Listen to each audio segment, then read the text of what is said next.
bà xôm cột chùm riệp xua bà phục mai bông phồn từng ngọtគ្នាtới đây bà chụp cho mùi admin mà đòn tới đấy bà này ngày thì 4 khai bà bay cho nam pi pon mà pay bà môi bà sẽรับថ្ងៃទី4នេះ admin បាទក៏មានតម្រុយបាទមកចែកជូនពុកម៉ែបងប្អូនយើងទាំងអស់គ្នាទៀតដែរបាទមុននឹងឈានចូលទៅកាន់តម្រុយថ្ងៃទី4បាទ admin ចង់នាំពុកម៉ែបងប្អូនបាទមកមើលតម្រុយ admin កាលពីម្សិលមិញណាបាទនេះស្រាប់លេខ admin ឲ្យម្សិលមិញពុកម៉ែបងប្អូនទាំងអស់គ្នាបាទ admin ឲ្យបាទចូល27បាទម៉ោង4ប៉ុសសេបាទ27បាទហើយនឹងadmin សុំឆែកមើលតិចសិនណាបាទហើយនឹងadmin ឲ្យ36ណាពុកម៉ែបងប្អូនបាទ36ចេញ63ប៉ុស A ម៉ោង6ល្ងាចបាទ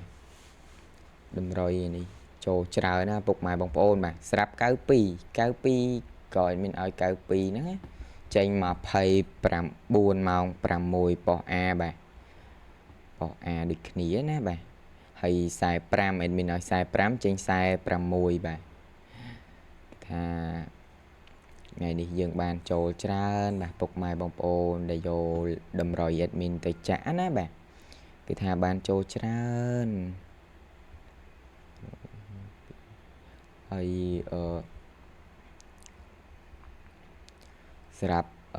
លេខធំបាទលេខធំអត់បានចូលទេណាពុកម៉ែបងប្អូនទាំងអស់គ្នាបាទអញ្ចឹងស្រាប់តម្រុយចូលបានប៉ុណ្ណឹងណាពុកម៉ែបងប្អូនទាំងអស់គ្នាបាទ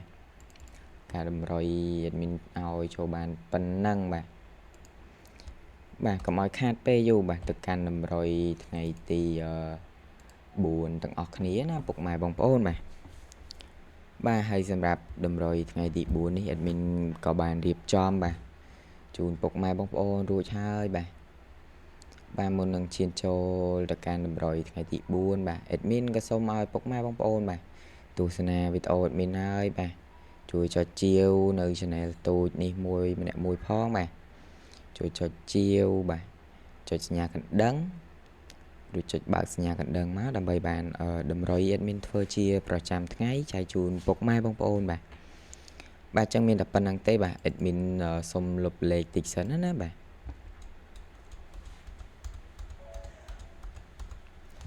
សម្រាប់លេខថ្ងៃនេះដែរបាទ admin ឲ្យបាទ17 39ហើយនឹង21ហើយមកក្របទៀតបាទ admin ឲ្យ65បាទសម្រាប់លេខតូចបាទ admin មាន4គ្រាប់បាទចែកជូនពុកម៉ែបងប្អូនណាបាទពុកម៉ែបងប្អូនអាចយកតម្រុយ admin ទៅផ្សងសំណាងលេងបាននៅម៉ោង4ម៉ោង6ល្ងាចណាបាទ663 187បាទសម្រាប់លេខធំ admin មាន2គ្រាប់ចែកជូនពុកម៉ែបងប្អូនទាំងអស់គ្នាបាទអត់មានគិតកាក់គិតប្រាក់អីទេបាទចែកជូនពុកម៉ែបងប្អូនបាទយកទៅលេងកំសាន្តទស្សនាណាបាទសម្រាប់ខ្ទង់អូ admin ឲ្យបាទអូខ្ទង់ចិត្តបាទក៏ដូចជាខ្ទង់30បាទស្រាប់លេខបាទថ្ងៃទី4មានប៉ុណ្ណឹងណាពុកម៉ែបងប្អូនទាំងអស់គ្នាបាទចឹង admin បាទក៏សូមជូនពរពុកម៉ែបងប្អូនទាំងអស់គ្នាបាទសំណាងល្អបាទនិងសុខភាពល្អ